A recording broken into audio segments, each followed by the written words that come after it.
this morning. That 22 degrees sounds a little bit cold to the rest of us, but some people actually thrive in that weather. I'm joined now by Ben Alter. He's an athlete who does these crazy races. Now, they might not seem that crazy to you. We're talking about the Polar Ultra, and that's a race that you're doing in a couple weeks now on Monday, the 17th of February, and you're doing over 140 miles, was it? Yeah, so I think the GPS track says 152-ish. That number always tends to vary a little bit. Sometimes it'll go up, sometimes it'll go down. The 906 Adventure Team events tend to kind of fluctuate within 10 to 15% of the expected miles. Right, so for people that aren't really sure about this race, that 152 miles or 140 or however many miles that may be, that's all in one go, or do you get to split that up? It's all in one go, so they set like official cutoffs. I think this year it's 48 hours from the start time, 7 a.m. on Monday the 17th. But some folks will finish before that, some folks will finish slightly after that, and then they'll receive a DNF or a do not finish or did not finish. But yeah, it'll be in one go. Some folks will sleep for a portion in the evening.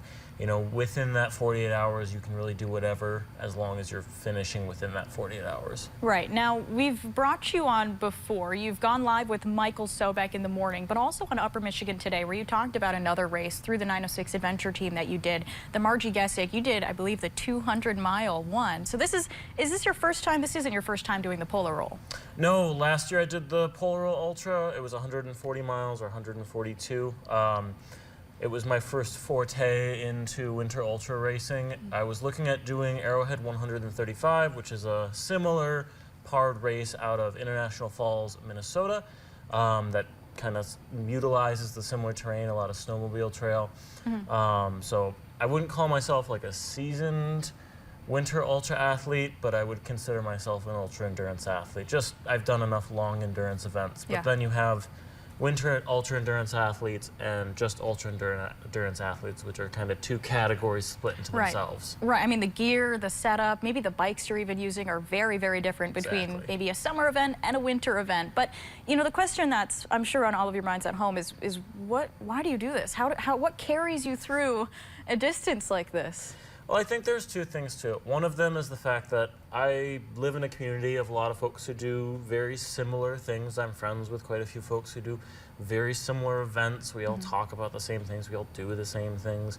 I think the other end of it is just to kind of spend some time in the woods. I mean, I work a full schedule. I'm a full-time graduate student. I work, 30-plus hours a week in the wintertime. I groom fat bike trails. And I don't get a lot of time during the day, at least, to enjoy being in the woods, spending time in the sun in the winter, because I'm otherwise occupied with school or work or this or that. And when I have these events like the Polar Ultra, where I get to spend all of Monday and sometimes into Tuesday out in the woods, it's really nice to take a break from like the day-to-day. And it's the same thing with any of these bigger events. A lot of like 100-mile mountain bike races, or even whatever races traditionally fall on like a Saturday, and I am doing the day rule, so the 30-mile mass start event, and then the ultra on that following Monday.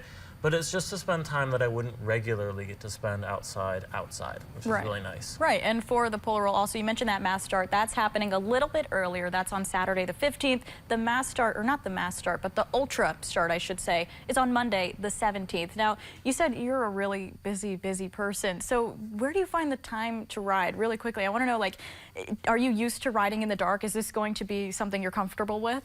Yeah, so I always look at it, as the way it is in the Upper Peninsula. It's dark at 5 o'clock during the winter, pretty much after daylight savings time until daylight savings time. And, we're always riding. You get off at work at 6, so you're usually riding around 7:30. It's usually dark out, and I always say, well, if it's going to be dark at 7:30, what difference is if it's dark at 11 o'clock? Okay. Because I know that's a whole other level to it, but it's it's just as pitch black. There's less people outside, which is kind of nice. You kind of get the trails and the world to your own, but the minute we get that time change, I try to get out and done before daylight sets. Sure. So. If I'm remembering correctly, I think you had a similar sentiment when we were talking about the Marquette-based on Upper Michigan Today with Elizabeth, where, if it's going to be dark at 7, you might as well ride at any point when it's dark. So that seems like it's good enough training for you. I want to wish you the best of luck. I know this is going to be a big undertaking, and we're all here rooting you on. Thank you, thank you. Yeah, thanks for coming on. Now, coming up, we're looking ahead to Valentine's Day in our From Michigan with Love segment, and Franklin DeHanas. Don't go anywhere.